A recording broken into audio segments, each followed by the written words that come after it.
Сырткы игроктор да, сырттагы бизге заказ бере деп келе жаткан биздин клиенттерибиз. Любой Кыргызстандын ушул айыл чарбасы боюнча кызыккан клиенттер эң биринчи жана чоң компанияларды тандашат да. Чоң компания, экспортный компания. Аларга ишеним чоң. Бирок ошого келип туруп бизге аябай чоң заказды бергенде биз аны ала албай калып атабыз.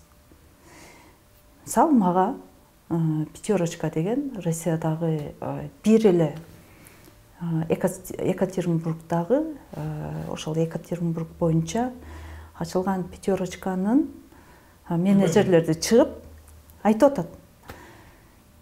Ар бир ай сайын бизге 3 вагондон Союз бизге поставка кылып тургула деп атат.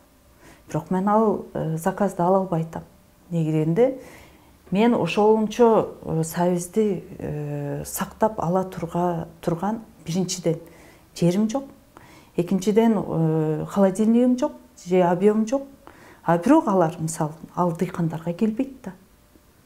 Чоң бизге окшогон. Кимдир бирөөнүн канча бир тонна Союз ичирип атат, бирок аны сата албайт. Сата албайт.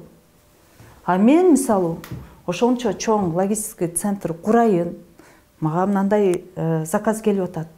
Бул жакта дыйкандар ыйлап атат. Экөөнү бириктирип туруп биз дыйкандарды алып тиги жакка өткөрөлү. Дей турган болсом, мисалы мага азыр жер бербейт.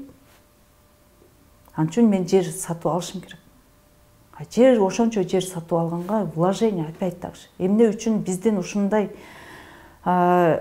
негизги ишмердикке эмне үчүн мисалы биздин мамлекет не участвует да? Эмне үчүн бизге бир жардам кылып же кредиттенби же жерденби же бир эч кандай нерсесин механизмдер дагы жок.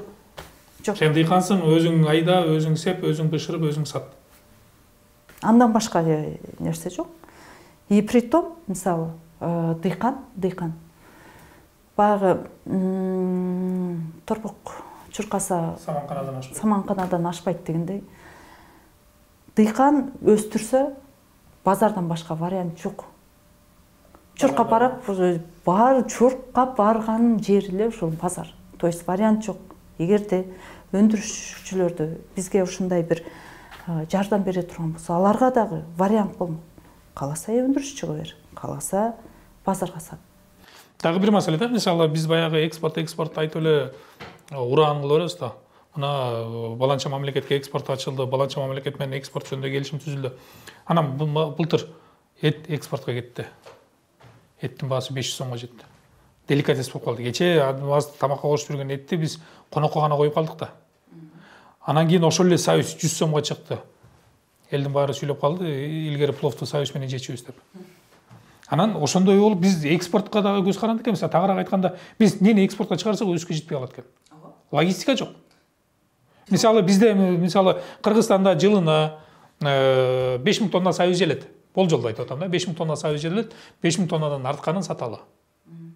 Артпаса Кыргызстанда калсын.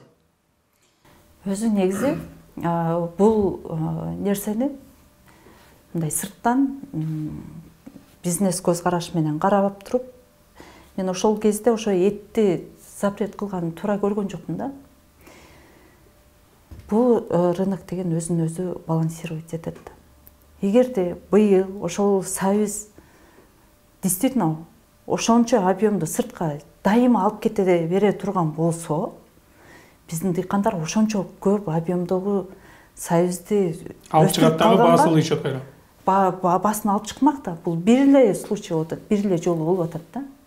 Эгерде дайыма ошондой экспорт боло турган болсо, капусталарын эгип алып, бардыгы ошол жерде калып атат, сасыган бойдо. Мисалы, Нижний Сокулукка барсаң, жөн эле барсаң, аба сасый берет да. Не деп таң калсаң, ошо калып кеткен болот талаадачы капусталар. Жыйноонун зарылчылыгы жок.